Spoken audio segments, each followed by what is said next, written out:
Sosok Sofyan, caleg terpilih Aceh, ditangkap bandar narkoba 70 kg, uang hasil jual narkoba untuk kampanye.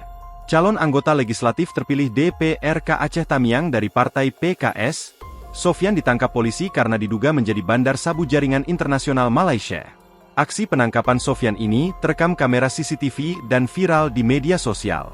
Dalam video yang beredar luas, tampak Sofyan tengah memilih celana di sebuah toko baju. Saat dirinya sedang menempelkan celana ke lehernya, tiba-tiba ia dihampiri dua orang pria berbaju sipil. Dirinya lalu digandeng dan diinterogasi oleh dua pria lain. Sofyan ditangkap langsung oleh Badan Reserse Kriminal Polri pada Sabtu, 25 Mei 2024. Direktur Tindak Pidana Narkoba Bareskrim Polri Brigjen Mukti Juharsa mengatakan Sofyan masuk daftar pencarian orang, DPO, kasus narkotika sejak Maret 2024. Pelaku berstatus DPO melarikan diri selama 3 minggu. Kata Mukti.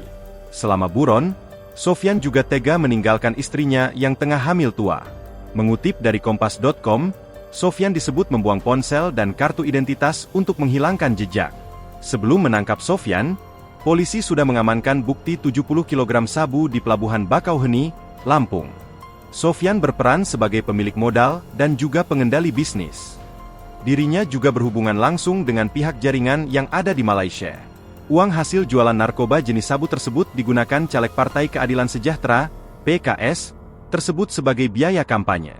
Sepengetahuan tadi dari interogasi dia ada sebagian barang ini untuk kebutuhan dia sebagai caleg, ujar Direktur Tindak Pidana Narkoba Bareskrim Polri Brigjen Mukti Juharsa kepada wartawan, Senin, 27 Mei 2024. Mukri mengatakan saat ini pihaknya masih terus mendalami apakah aliran dana tersebut juga digunakan untuk kegiatan-kegiatan termasuk ke partai politik. Di samping itu, Sofyan nantinya bakal dimiskinkan dengan dijerat pasal tindak pidana pencucian uang, TPPU. Sofyan sendiri merupakan caleg terpilih nomor 1 di Dapil 2 Aceh Tamiang. Download Tribun X sekarang, menghadirkan lokal menjadi Indonesia.